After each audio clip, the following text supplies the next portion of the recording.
She's not our problem anymore, my sister told the surgeon's office, while I was on an operating table with my chest cracked open. That same afternoon, she posted a brunch selfie with my parents. Mimosas, white tablecloth. Caption, living our best life. 47 people liked it. My mother commented a heart emoji. My father didn't even know I was in the hospital. Or maybe he did. I still don't know which version is worse. 5 years later, they showed up at my front door. All three of them. And for the first time in my life, I was the one who got to decide. But what I said to them wasn't what anyone expected. Not even me. Before I go on, please take a moment to like and subscribe. But only if you genuinely connect with this story. And drop a comment letting me know where you're watching from and what time it is there. I always love reading those. My name is Dulcie. I'm 33 years old. Now, let me take you back to a Tuesday evening in October 5 years ago, the night my heart stopped in more ways than one. I lived alone in a studio apartment in Hartford, Connecticut, third floor, no elevator. The kind of place where you can hear your neighbor's alarm clock through the wall and the hot water gives out by 7 a.m. I was 28. I worked as a staff accountant at a small firm downtown. The pay was fine, enough to cover rent, groceries, the minimum on my student loans, and my monthly cardiac medication. Not enough for savings. Never enough for savings. Every Sunday evening, I called my mother. It was my ritual. I'd sit on the edge of my bed, dial her number, and wait. She'd pick up. We'd talk for maybe 4 minutes. Then I'd hear it. Meredith's voice in the background, laughing about something, and my mother would say, "I'll call you back, honey." She never did. Not once. I still sent birthday cards, still texted my father on Father's Day, still asked about Thanksgiving plans, even though the answer was always some version of, "We'll let you know," followed by silence. I hadn't even updated my emergency contact form at the doctor's office. It still listed my parents' home number, the same one from when I was 19. I kept meaning to change it, but changing it would mean admitting there was no one else to put down, and I wasn't ready to admit that. But then I'd open Instagram, and there they were. My parents at the country club with Meredith and her husband, my parents at a seafood restaurant, clinking glasses. A family vacation to Cape Cod, 3 beach chairs, not 4. I was never in the photos. I was never invited. One night, I scrolled back 3 years, 3 Thanksgivings, 3 Christmases, 3 birthdays. I wasn't in a single image. I remembered something my father said at the dinner table when I was 16. He put his fork down, looked at me and said, "We've spent $140,000 on your heart so far. Your sister hasn't cost us a dime in medical bills. Think about that." I thought about it every day. Meredith was 3 years older than me, and she had always been the sun in our family's solar system. Beautiful, confident, the kind of person who could walk into a room and rearrange the gravity. My parents paid her full tuition at a private university in Boston. They bought her a condo when she graduated. They co-signed her first car, a white Audi, which she posted about 12 times. I took out federal loans. I went to a state school. I drove a used Civic with a cracked windshield for 2 years before I could afford to fix it. But the money wasn't the worst part. The worst part was the pattern. Every time I shared something I was proud of, a raise, a finished project, a small win, Meredith would call our parents that same week with something bigger.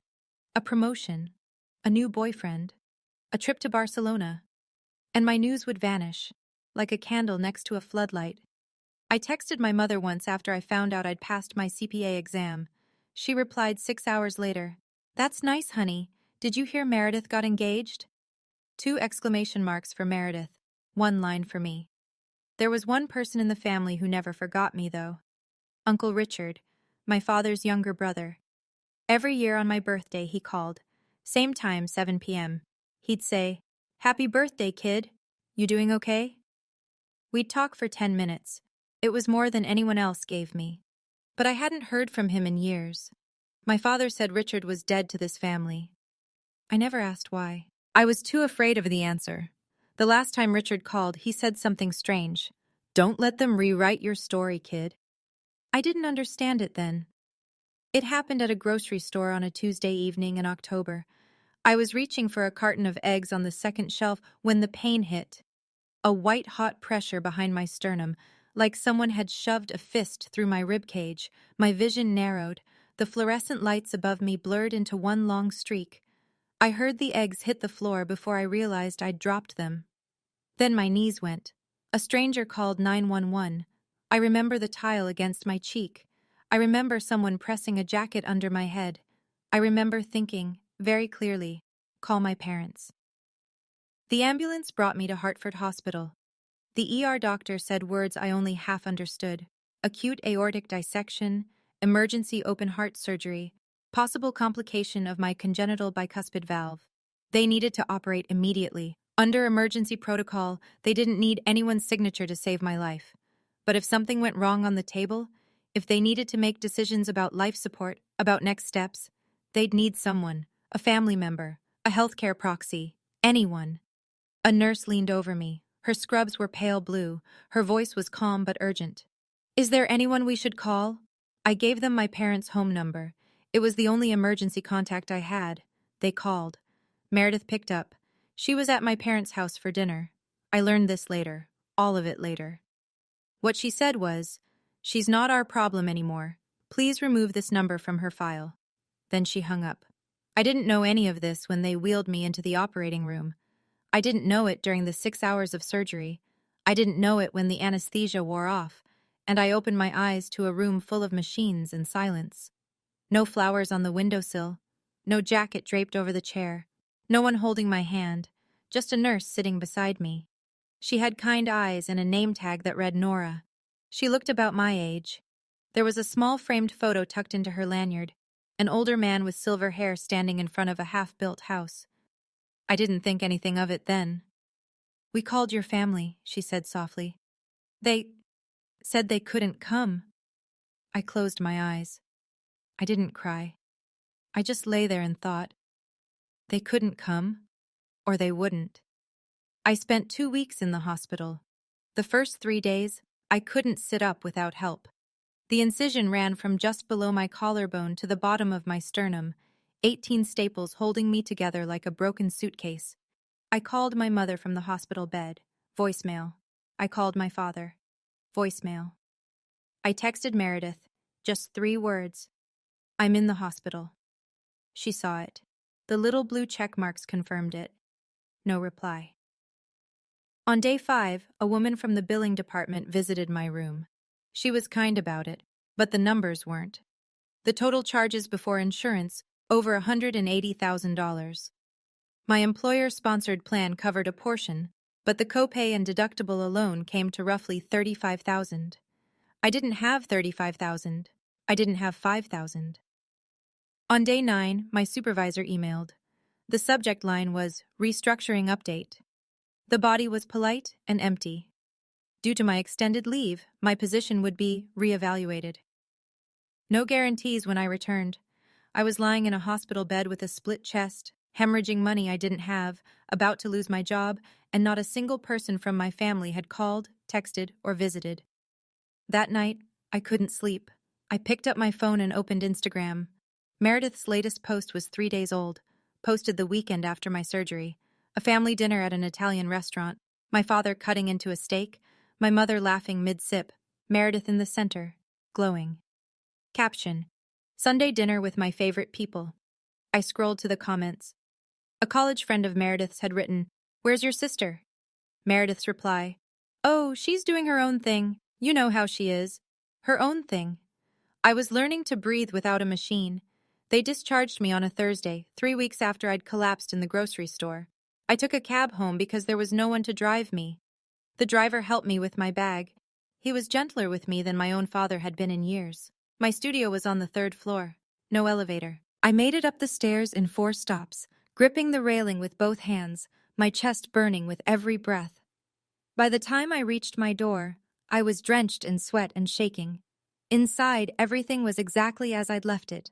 A coffee mug in the sink, a jacket on the back of the chair, a life no one had checked on.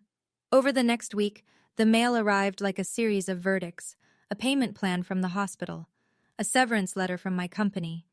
Minimal. Clinical. A notice from my landlord. Lease renewal.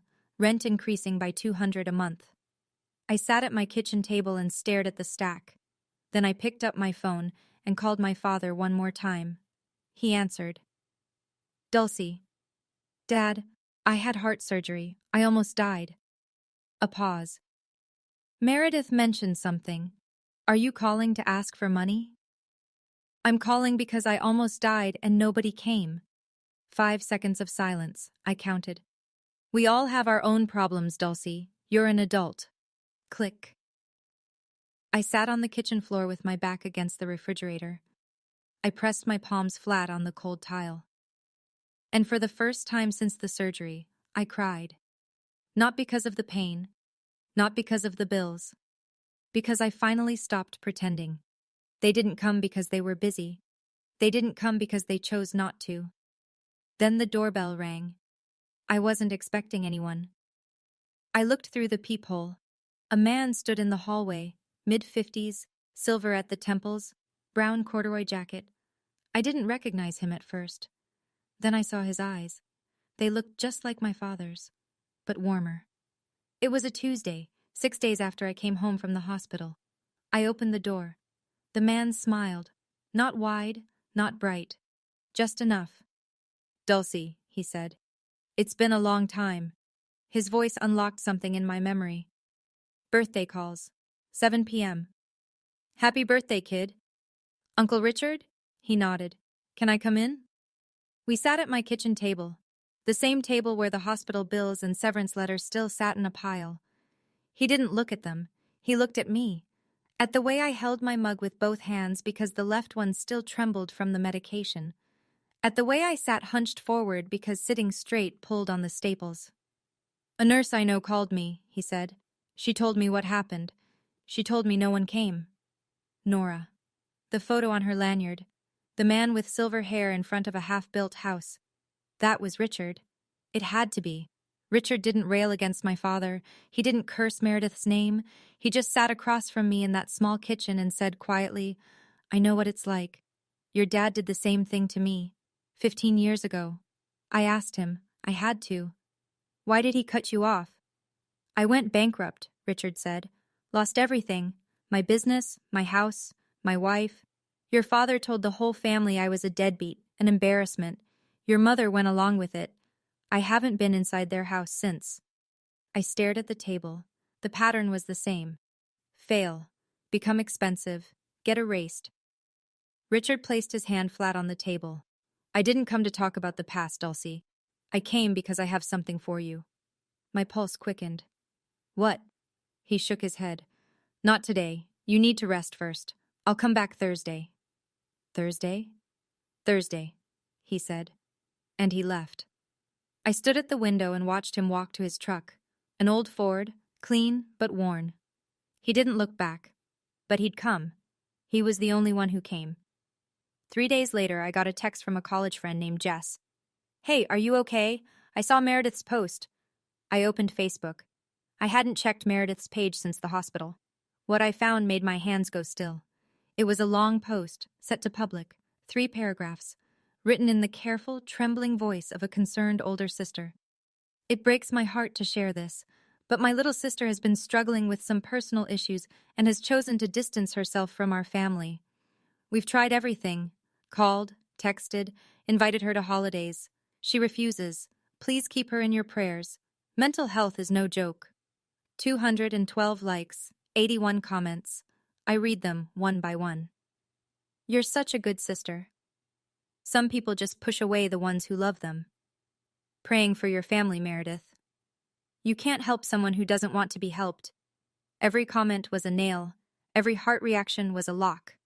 Meredith had rewritten the entire story. In her version, she was the grieving sister, and I was the troubled runaway who rejected a loving family. I wanted to type the truth in the comment section.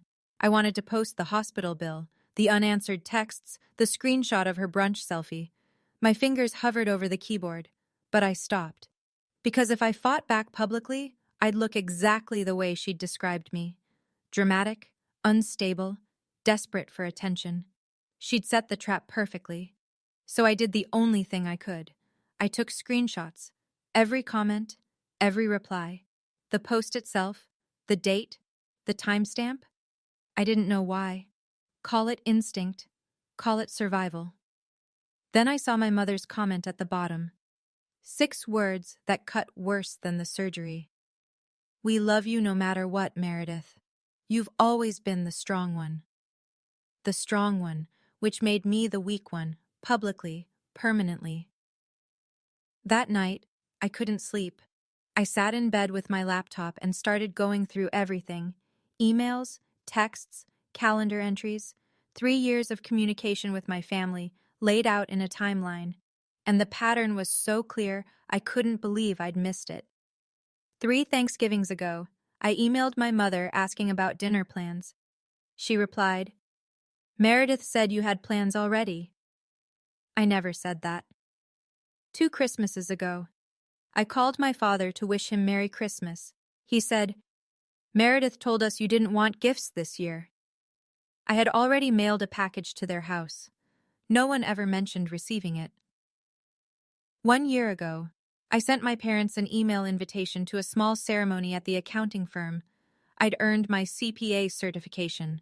Nobody came.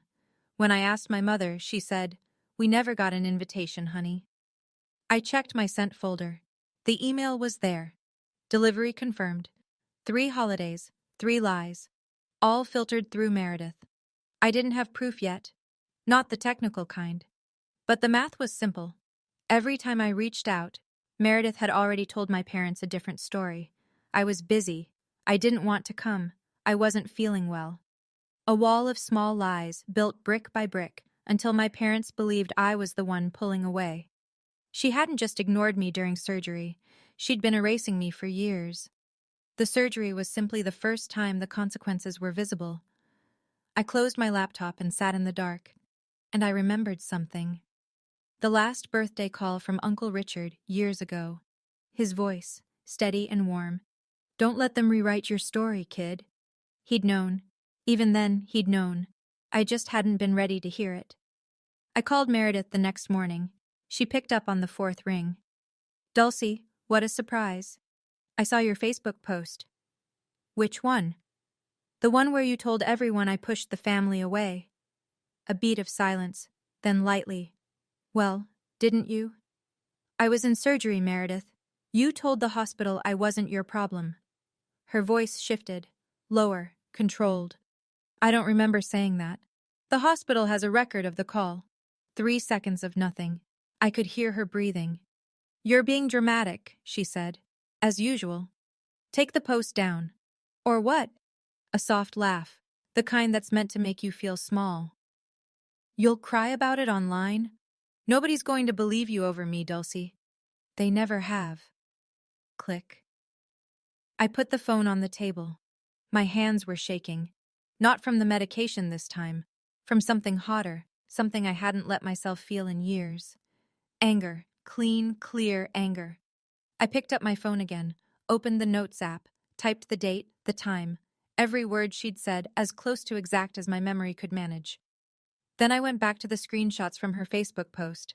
I organized them in a folder, added the emails, the unanswered texts, the calendar entries. I wasn't building a case. I didn't have a plan.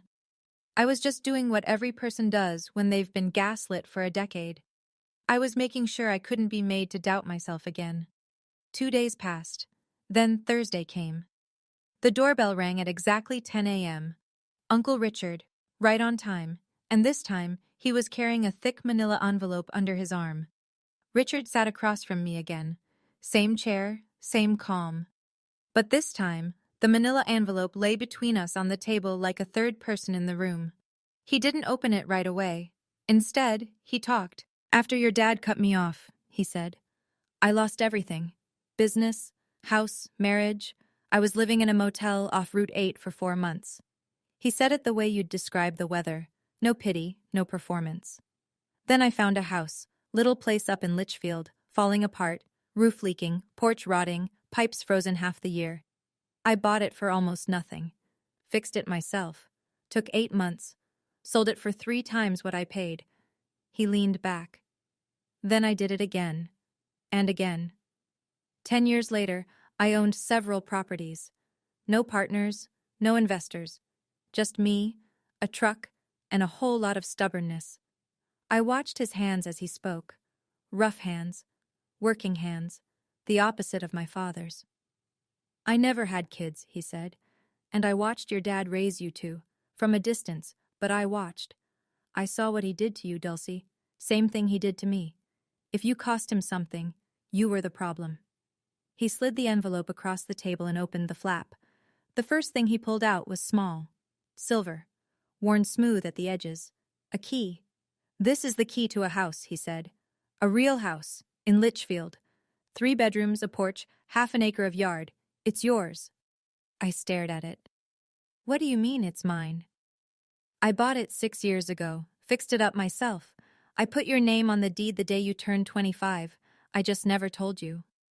I picked up the key. It was warm from his hand. There's more, he said. But let's start with this. Richard reached into the envelope again and pulled out 2 sheets of paper, folded in thirds, handwritten, blue ink. His penmanship was surprisingly neat for a man with calloused hands. Read it when I leave, he said, but I'll tell you the short version. He told me he'd been watching, not in a dramatic way, but in the quiet way people watch when they can't intervene. He followed my social media. He saw Meredith's posts. He saw who was in the photos and who wasn't. And through a connection, Nora, who turned out to be the daughter of an old high school friend, he'd kept a loose thread tied to my life. He knew my father had removed me from the family's estate plan. He'd heard it through cousins who still spoke to both sides. He knew Meredith had pushed for it, so he made a decision. Every property he owned, every account he'd built, all of it would go to me. Not eventually. Now. Through something called an irrevocable trust. His lawyer had structured it years ago. He slid a third set of documents across the table. Dense pages, legal language.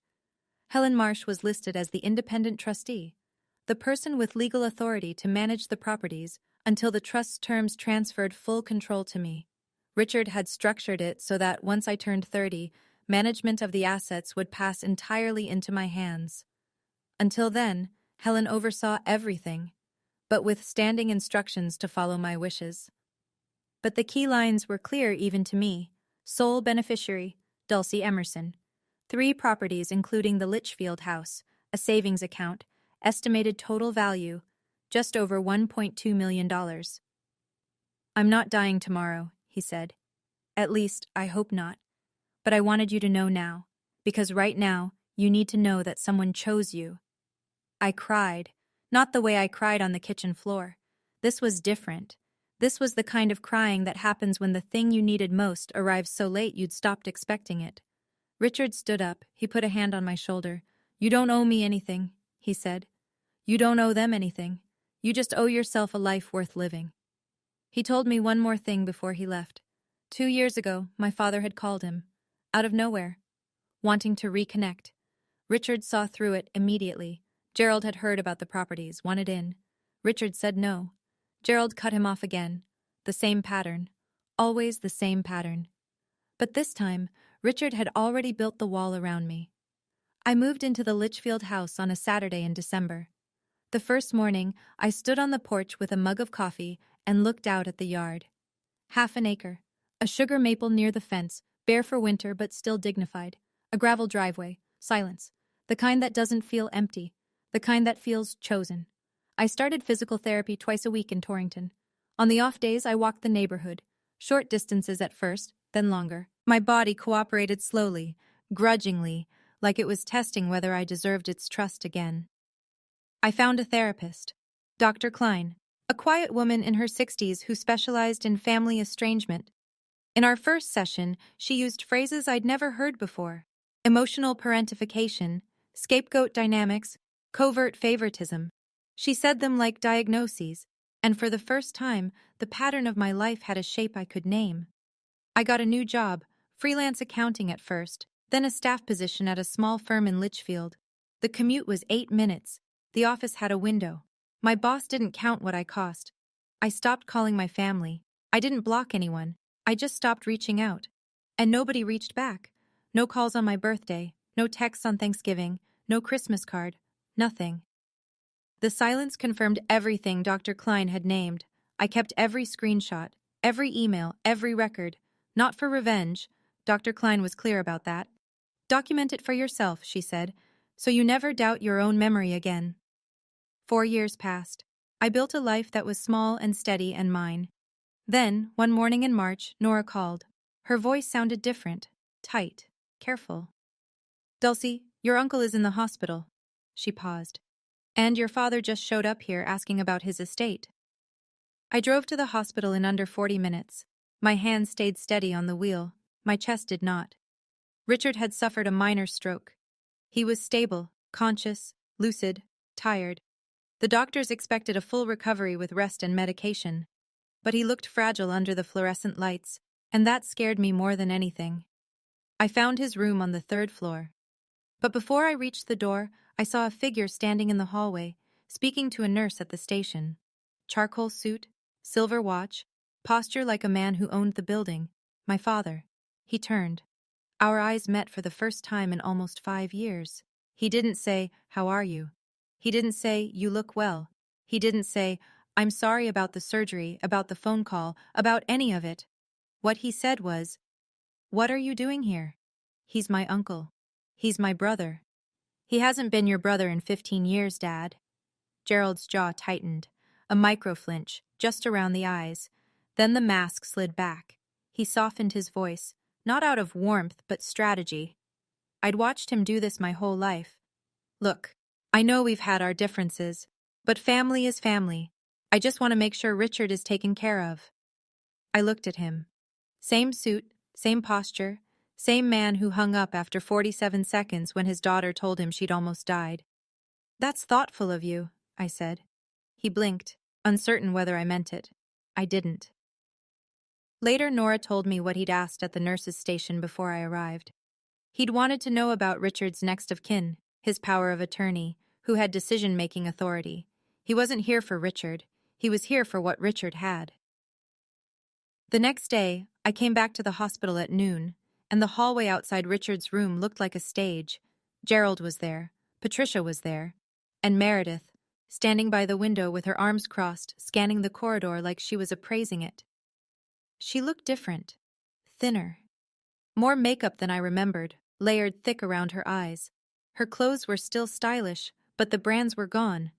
The handbag was faux leather. The shoes had a scuff on the left toe she hadn't bothered to fix. She saw me first. "Oh my God, Dulcie!" She rushed toward me, arms open, voice pitched high enough for every nurse on the floor to hear. "We've been so worried about you." She hugged me. I stood still. I didn't pull away. I didn't lean in. I just waited until she let go. Patricia stepped forward. "Dulcie, honey, we've missed you so much." Her voice wavered, but not from emotion. It was the sound of someone who needs something and hasn't figured out how to ask yet. Inside Richard's room, Gerald wasted no time. Richard was asleep. Gerald stood at the foot of the bed and spoke in a low voice, as though the sleeping man were a boardroom. "We need to talk about Richard's situation. He's not well. Someone needs to manage his affairs, his properties, his accounts." He turned to me. "You've been visiting him. Has he mentioned anything about his finances?" I held his gaze. "Why do you ask?" "He's my brother. I have a right to know." I let the silence stretch. "Then, you should ask his lawyer." Gerald's expression tightened. In the corner, Meredith reached for a document on Richard's bedside table, casually, like she was straightening a napkin. She snapped a quick photo with her phone, but it was only the hospital dinner menu. I saw her do it. She didn't see me see her. It happened in the hallway, 10 feet from the nurse's station. Gerald had followed me out of Richard's room. Meredith was 2 steps behind him. Patricia lingered in the doorway, watching but saying nothing, as always. Gerald's voice was louder than it needed to be, deliberate, pitched for an audience. "I don't know what you've been telling Richard, but taking advantage of a sick old man is not something I'll allow."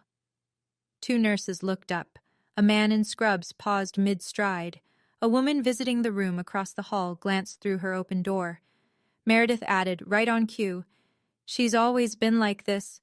manipulative, playing the victim to get what she wants. I felt it land, the way public accusations always land, like concrete poured over your feet. You can't move, you can't respond fast enough, and by the time you open your mouth, the jury of strangers has already started forming an opinion. I looked at my mother. Patricia's eyes were fixed on the floor. Her hands were clasped in front of her. She said nothing. Of course she didn't. I turned back to Gerald. My voice came out quieter than his, steadier. I haven't asked Uncle Richard for anything. He came to me, and you know exactly why. Gerald took a half step forward. We'll see about that. I'm calling a lawyer. You should. I turned and walked toward the elevator. I pressed the button. The doors opened. I stepped in. The doors closed. And then, only then, I let my hands shake. In the car, I pulled out my phone and called Helen Marsh, Richard's attorney. Helen, they're going to challenge the trust. What do we do? We don't do anything, Helen said. Her voice was calm as still water. The trust is irrevocable. They can't touch it. Then she added, but if they cause a scene, I have something that might help. Richard asked me to hold on to it. I met Helen at her office the following afternoon. It was a small firm on Main Street in Torrington. Warm wood, tall shelves, the smell of old paper and fresh coffee. Helen Marsh was in her early 50s, silver-streaked hair pinned back, wire-rimmed glasses. She spoke the way good lawyers do, precisely, without wasted syllables. Your father has called this office twice this week, she said. Both times asking about Richard's estate plan. I declined to discuss it. Attorney-client privilege. She folded her hands on the desk. But there are things Richard authorized me to share with you. She told me what Richard already knew. My father had been financially destroyed 8 months earlier. He'd sunk his entire retirement, everything, into a commercial real estate development on the shoreline. The project collapsed, permits denied, partners pulled out. Gerald doubled down, borrowing against the family home through a second mortgage and a home equity line of credit. The investment collapsed. He defaulted on the loans 8 months ago. The house was underwater. He owed far more than it was worth. The bank had filed a foreclosure lawsuit. In Connecticut, that process takes over a year, sometimes 2. But the outcome was already certain. It wasn't a question of whether they'd lose the house. It was a question of when. Meredith was in no better shape. Her divorce had been finalized a year prior. Her ex-husband took most of the liquid assets. The condo she'd been living in, the one my parents bought, the one they'd put in their own name, was tied to the house. It was part of the bank's collateral. Your father contacted Richard 2 years ago, Helen continued, wanted to reconnect. Richard knew immediately what he was after. He refused. Your father stopped calling. Helen opened a drawer and placed a small envelope on the desk. Sealed. Handwritten label. To be opened when Gerald comes asking. Richard left this with me 2 years ago, she said. He told me you'd know when the time was right. I picked it up. It was light. I turned it over in my hands. I didn't open it. Not yet. Something told me this letter was meant for a room full of people, not a lawyer's office on a Tuesday. Richard was discharged from the hospital on a Friday. I drove him home to his main property, a restored colonial on 12 acres outside Litchfield. He walked slowly but steadily up the porch steps, one hand on the railing, the other waving off my elbow. I'm not dead yet, he said. 2 weeks later, he called me. I want to host a gathering, he said, a small one, at the house, to thank the people who showed up. He listed the guests, me, Helen, Nora, his neighbor Jim and Jim's wife, a cousin named Aunt Carol from my mother's side who'd always been kind, 2 old friends from his contracting days, maybe 15 people total. Then he said, I'm inviting Gerald, and Patricia, and Meredith. I went quiet. Why?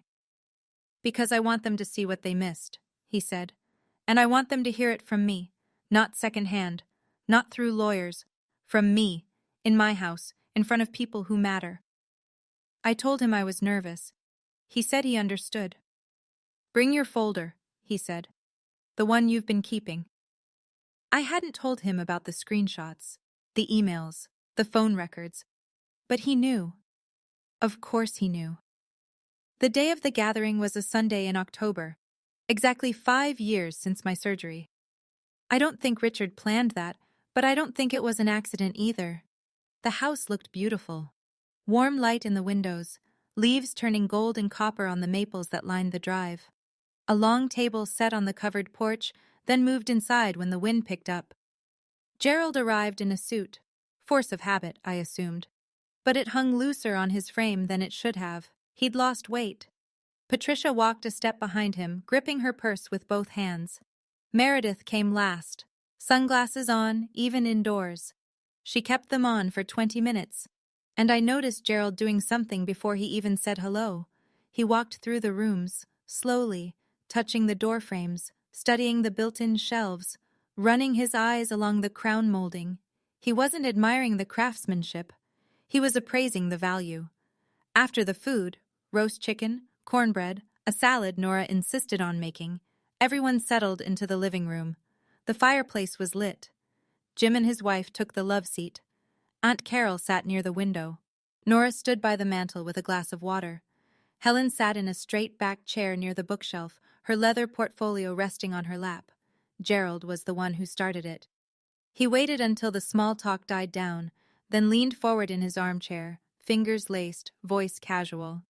"Richard, I've been thinking. You're not getting younger. None of us are." A practiced laugh. "Have you given any thought to estate planning? I mean real planning. Family should look after family." Richard sat in his wingback chair near the fire. He looked smaller than he used to. The stroke had taken some of his weight. But his eyes were the same. Steady, clear, missing nothing. "I have, actually," he said. "That's part of why I invited everyone today." Gerald's face opened. The tension around his jaw released. I watched the calculation happen in real time. He thought he'd won. He thought Richard was about to hand him something. Meredith leaned in. "Uncle Richard, you know we'd take such good care of everything." She placed her hand over her heart. "We're family." The word family in her mouth sounded like a currency. Richard let the silence hold for 3 full seconds. Then he looked at me. I met his eyes. He raised an eyebrow, barely perceptible. I gave a small nod. He turned to Helen. "Helen, would you mind?" Helen stood. She opened her portfolio. She removed a single document, and in the voice of a woman who had read 1,000 contracts and never once flinched, she said, "Mr. Richard Emerson established an irrevocable trust 4 years ago. The trust holds 3 properties and a savings account. The sole beneficiary is Dulcie Emerson." No one moved. Gerald blinked twice. Then, "What?" The fire crackled. Somewhere in the kitchen, a timer beeped for nothing. Gerald stood up so fast his chair scraped the hardwood. "This is ridiculous. You can't just—" He pointed at me, then at Richard. "She's been manipulating you. She's been visiting you, whispering in your ear." "Sit down, Gerald." Richard didn't raise his voice. He didn't need to. The words landed with the weight of a man who had spent 15 years learning how to say exactly what he meant. Gerald sat. Richard leaned forward. "I set up this trust before Dulcie even knew I was back in her life, before she visited me, before the stroke. I did it because I watched you throw away your own daughter." Meredith's voice sliced in from the corner. "Uncle Richard, Dulcie has always had a way of making people feel sorry for—" "Meredith." Richard turned to her. His tone didn't change, but something behind his eyes did. "I know what you told the hospital. She's not our problem anymore. Those were your exact words." The color left Meredith's face. Not slowly. All at once, like someone had pulled a plug. She looked at Gerald, then at Patricia, looking for backup, looking for the rescue that had always come. Patricia stared at the floor. Gerald's jaw was locked shut. Aunt Carol, sitting by the window, set her tea down. "What hospital?" she asked. "What happened?" And that was the crack in the dam. Nora, standing by the mantel, spoke for the first time. She introduced herself. "A nurse at Hartford Hospital." She described the night of my surgery, the call to my family, the response, the record of it. Jim's wife covered her mouth. Aunt Carol's hand went to her chest. Jim shook his head slowly, eyes on Gerald. No one was looking at me with pity. They were looking at my family with something worse. Understanding. I didn't plan to stand up. But I did. I was 33 years old. I'd spent 5 years building a life from the wreckage they left behind. The room turned toward me. 15 faces. Some I'd known my whole life. Some I'd only just met. All of them waiting. I didn't shout. I didn't cry. I spoke the way Dr. Klein had taught me, with facts, not volume. 5 years ago, I had emergency heart surgery. The hospital called our parents. Meredith answered. She told them I wasn't their problem. Then she posted a brunch photo. I took out my phone, unlocked it, opened the folder I'd kept for years. This is the screenshot of her Facebook post telling 300 people that I abandoned the family. I held it up. This is her comment. "Oh, she's doing her own thing, you know how she is." Posted 3 days after I woke up from open heart surgery. I scrolled. This is the hospital record. It says, patient's family contacted, declined to respond, emergency contact unavailable, surgery proceeded under implied consent doctrine, patient had no designated healthcare proxy present during post-operative recovery. I looked at my father. "Dad, I called you after. I told you I almost died. You asked if I was calling for money. Then you hung up. 47 seconds. I have the phone record." Gerald opened his mouth, closed it, opened it again. "That's not... I didn't... Would you like the date and duration?" He went silent. Patricia was crying. Small, quiet sobs, her hand pressed to her mouth. Gerald told her to stop. She didn't stop. Meredith stared at the rug like it held instructions. Aunt Carol's voice broke the stillness. "Gerald, is this true?" He didn't answer. I turned back to the room. I didn't come here for revenge. I came because Uncle Richard asked me to, and because for the first time I'm going to say what I should have said years ago. I felt my heartbeat. Steady, strong, earned. I'm not your burden. I was never your burden. And from this moment on, I'm not your fallback either. The room stayed quiet for a long time, long enough for the fire to pop twice. Then Gerald changed tactics. I'd seen him do this before. The pivot from authority to appeal, smooth as a dial turning. He uncrossed his arms. He softened his shoulders. He looked at me with the closest thing to tenderness he could manufacture on short notice. "Dulcie, listen. We've had a rough year. A very rough year. The bank is taking the house. We have nowhere to go." He paused. "Let that land. You have 3 properties now. Surely you can let your own parents stay in one of them, just until we get back on our feet." Meredith recovered faster than I expected. She sat up straight, smoothed her hair, and said, "Yeah, Dulcie. This is a chance to show you're the bigger person." I looked at her. 5 seconds. I counted them the way I'd counted my father's silence on the phone. "The bigger person," I repeated. "You mean the person you told the hospital wasn't your problem?" Meredith's composure cracked, just at the edges. I was stressed. I didn't mean..." "You posted a brunch selfie that afternoon, Meredith. Living our best life." "You weren't stressed. You were celebrating." Gerald cut in. "Enough about the past. We need help now." I turned to him, slowly, the way you turn to face a thing you've been running from your entire life. "You needed me to be your daughter when I was in surgery. You chose not to be there. I needed you to be my father when I called. You chose not to be. Now you need something from me." I let the words settle. And for the first time, I get to choose.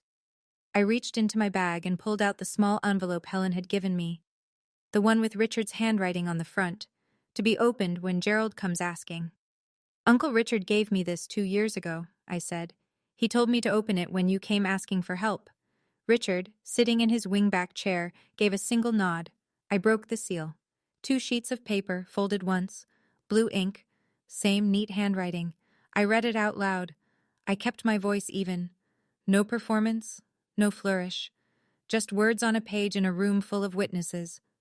"Dear Dulcie, if you're reading this, it means Gerald has run out of money and come looking for mine. I want you to know, you don't owe him anything. He made his choice when he let you wake up alone in that hospital room." I took a breath. "But I also want you to know this. Cruelty is a choice, and so is mercy. Whatever you decide, I'll respect it. You've earned the right to choose for yourself. That's all I ever wanted for you." Uncle Richard. I lowered the letter. Aunt Carol wiped her eyes with the back of her hand. Jim's wife was holding his arm. Nora stood by the fireplace, perfectly still, her face unreadable but her eyes bright. Gerald stared at his own hands, spread flat on his knees. He said nothing. For perhaps the first time in my memory, Gerald Emerson had no argument, no angle, no counter. Then Patricia spoke, quiet, broken. Dulcie, I'm sorry. I should have come to the hospital. I knew. Meredith told me it wasn't serious. But I should have checked. I should have come. The room seemed to inhale. She knew. She'd always known. She hadn't been lied to. She'd been given a convenient excuse, and she'd taken it. That was worse. I folded the letter and placed it back in the envelope. I set it on the side table next to Richard's chair. Then I straightened and addressed the room. Not just my parents. Everyone. I'm not going to let you lose your home and sleep on the street. That would make me like you, and I'm not like you. Gerald's head snapped up. Something flickered across his face. Relief, maybe, or the beginning of it. I didn't let it settle. As trustee, Helen has prepared a 6-month lease for the cottage on Maple Street. I've approved the terms, one of Uncle Richard's properties. It's small but clean, market rate rent. If you can't pay immediately, the first 2 months are deferred. Helen opened her portfolio and produced a short stack of papers. She set them on the coffee table between us. Gerald looked at the documents, then at me. A lease? You're going to charge your own parents' rent? You charged me for being alive, Dad.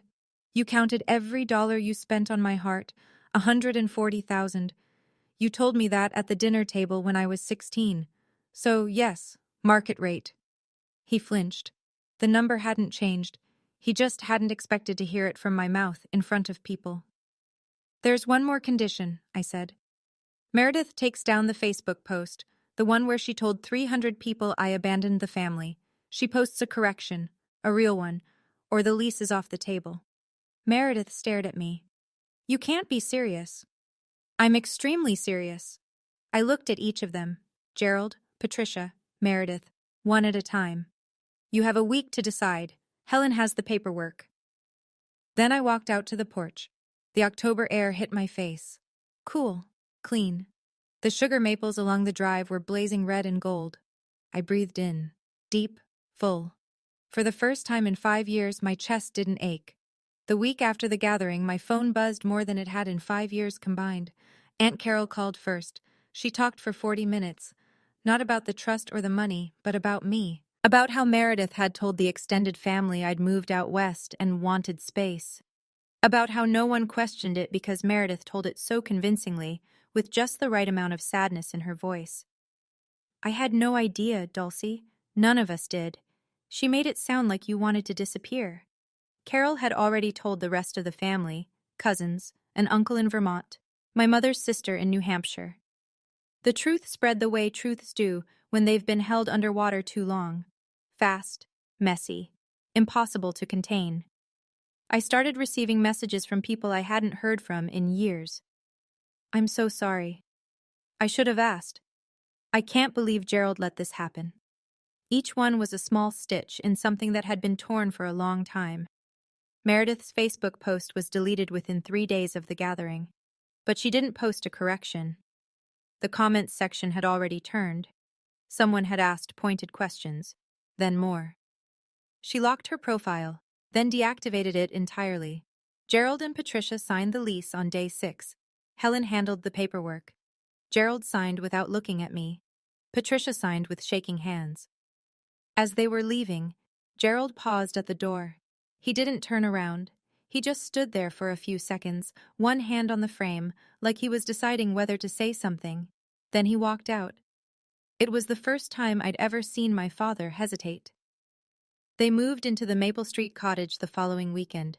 2 bedrooms, 1 bathroom, a small yard, modest, clean. Enough. I didn't feel triumph. I didn't feel joy. I sat on my own porch that evening with a mug of tea and stared at the darkening sky and felt something Dr. Klein had warned me about. Closure doesn't always feel like victory, she'd said. Sometimes it just feels like quiet. She was right. But then Nora called, and she told me something that cracked the quiet wide open. Dulcie, I need to tell you something. About your mother. She called the hospital. 1 week after your surgery. 2 in the morning. She asked if you were alive. Then she hung up. Didn't leave her name. But I took that call. I remember. Because she was crying. I didn't say anything for a long time. Nora waited. She was good at that. Good at sitting in silence with someone whose world had just tilted sideways. She knew, I finally said. She knew, Nora confirmed. I set down my tea. My hands were steady. But something inside my chest, something deeper than the scar, ached in a way I hadn't felt in years. Patricia had called. At 2 in the morning, 1 week after her daughter's heart was cut open and sewn shut, she'd picked up the phone, dialed the hospital, and asked a stranger if I was still breathing. Then she hung up, went back to bed, and didn't call again for 5 years. I sat with that for a long time. I didn't know what to do with a love that only shows up at 2 a.m., with the lights off, where no one can see it. Dr. Klein said it was the most common form of complicity, not hatred, not indifference, cowardice dressed up as loyalty. A month after the gathering, Meredith called me. I almost didn't pick up. But something in the timing felt different. It was late, past 10. Meredith never called late. Her voice was flat. No sweetness, no performance, just fatigue. I took the post down. I know, you didn't post a correction. I can't. If I do that, everyone will know that you lied? They already know, Meredith. A long silence. I could hear her breathing, ragged, unsteady. I don't know when I became this person, she said. I waited. She didn't say anything else. I can't answer that for you, I said. But you might want to talk to someone who can. She hung up without saying goodbye. In the weeks that followed, I heard the rest through Carol. Meredith had lost most of her friends after the divorce. Now, with the family knowing the truth, she'd lost her last audience. She was living in the Maple Street cottage with our parents, the 3 of them sharing 2 bedrooms in a house that belonged to the sister they'd discarded. I wrote 1 line in my journal that night, not for anyone else, for me. I didn't enjoy her pain, but I won't pretend it wasn't fair. 3 months after the gathering, my father came to my door. It was a Wednesday afternoon. No call beforehand, no text. I saw him through the window before I heard the knock. Standing on my porch in a wool coat that was too thin for November, his hands in his pockets. I opened the door. He looked different, not just older, smaller. The suit was gone. He wore a flannel shirt and khakis. His shoes were scuffed. His eyes were red but dry. He didn't ask to come inside. He stood on the porch and spoke. "The surgery," he said. "Your heart surgery." I knew. Meredith told me the hospital called. I told her to handle it. I didn't ask what she said. Why? He looked past me at the sugar maple in the yard. Its branches were bare. "Because I was ashamed," he said, "of how much your medical bills cost, of what it said about me as a provider. Every time you got sick, it felt like a reminder that I couldn't fix everything, and He stopped, swallowed, "and I punished you for it." I stood in the doorway. The wind moved through the yard. Somewhere down the road, a dog barked. I didn't hug him. I didn't slam the door. I just listened. "I'm not asking you to forgive me," he said. "I know I don't deserve it." "You're right," I said. "You don't." He nodded, slowly. The way a man nods when he's heard the truth, and it's exactly the weight he expected. He turned to go, got 2 steps down the porch stairs. "Dad?" He stopped, turned. "Pay your rent on time." Something passed across his face. Not quite a smile, not quite relief. Something closer to recognition. That this was more than he'd earned, and he knew it. He nodded once. Then he walked to his car and drove away. A year passed, then another. The world didn't change overnight, but it shifted. Slowly, the way soil settles after a storm. I'm 33 now. I live in the Litchfield house. I repainted the porch this past spring, a pale gray that catches the morning light. There's a garden bed along the south fence, mostly herbs and tomatoes. And a cat named Buckley who showed up one February and never left. I work as a senior accountant at a firm in town. The partners know my name. My desk has a window that faces a row of birch trees. I'm not rich. I drive a 10-year-old Subaru. I pack my lunch most days. But every bill is paid, every payment is mine, and nobody counts what I cost. My health is steady. I see my cardiologist twice a year. I take my medication every morning with a glass of water on the porch. The scar on my chest has faded to a pale silver line. I used to cover it. I don't anymore. Nora is my closest friend. She drives up from Hartford every other weekend. We cook together, badly, and laugh about it. Aunt Carol calls on Sundays. Real calls, not the 4-minute kind. And Uncle Richard comes for dinner every Sunday evening. He brings the food because, in his words, my cooking is a safety hazard. We eat at the kitchen table. He tells stories. I listen. Sometimes we don't talk at all, and that's fine too. My parents are still in the cottage. The rent comes in on the first of every month. Gerald nods when he sees me at the grocery store. Patricia sent a Christmas card last year. Handwritten, no emoji. A real card with a real sentence. Thinking of you. Meredith started therapy. I know because Carol told me. She hasn't called. I haven't reached out. We're not a Hallmark family. I don't think we ever will be. But we're honest now. And honestly, that's more than I ever had. If you're listening to this, and some part of it sounds familiar, someone in your family who made you feel like a line item, someone who rewrote the story to make you the villain, I want you to know something. You don't have to wait for them to apologize. You don't have to wait for them to change. You just have to decide that the story they told about you isn't the one you live by. I didn't get revenge. I know that word gets thrown around in stories like this, but that's not what happened. What I got was clarity. And clarity is better than revenge, because revenge fades. Clarity stays. It becomes the ground you stand on. The hardest part wasn't the surgery, it wasn't the bills, it wasn't even the silence. The hardest part was the morning I finally stopped calling. I sat on my bed, phone in my hand, my mother's number on the screen, and I just set it down. That was the moment. Not the gathering, not the trust. That quiet, ordinary morning when I chose to stop reaching for people who had already let go. That was when I started living. Uncle Richard told me something once that I think about every single day. We were sitting on his porch, watching the light fade, and he said, "You don't owe anyone your suffering." I used to believe that love meant enduring pain from the people who caused it. That if I was just patient enough, kind enough, quiet enough, they'd eventually see me. They didn't. And the waiting almost killed me. Literally. So I stopped waiting. I left the door open. I didn't lock it. But I stopped standing by it. And the people who were supposed to walk through, some of them did. Just not the ones I expected. It's a Sunday night in October. I'm sitting on the porch of the Litchfield house. The sugar maple has turned, a deep, impossible gold against a gray sky. Buckley is curled at my feet, one paw twitching in some dream he'll never tell me about. There's a mug of chamomile going cold on the railing. My phone buzzes. I pick it up.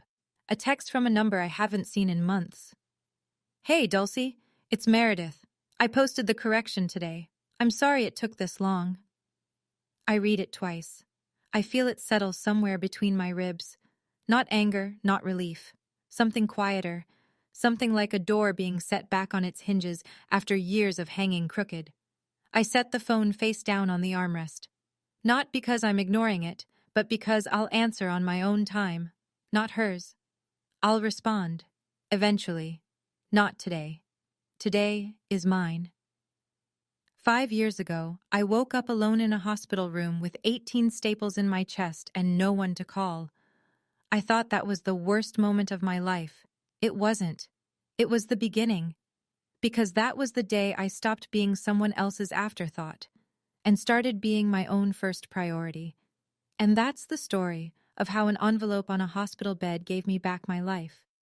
Not because of what was inside it, not because of the key or the documents or the money, but because someone looked at me and thought, she's worth choosing. If this story made you feel something, I'd love to know. Would you have let them stay? Or would you have let them figure it out alone? Drop your answer in the comments. I read every single one. And if you haven't already, subscribe and hit that bell. There are more stories waiting for you in the description below. Thank you for being here.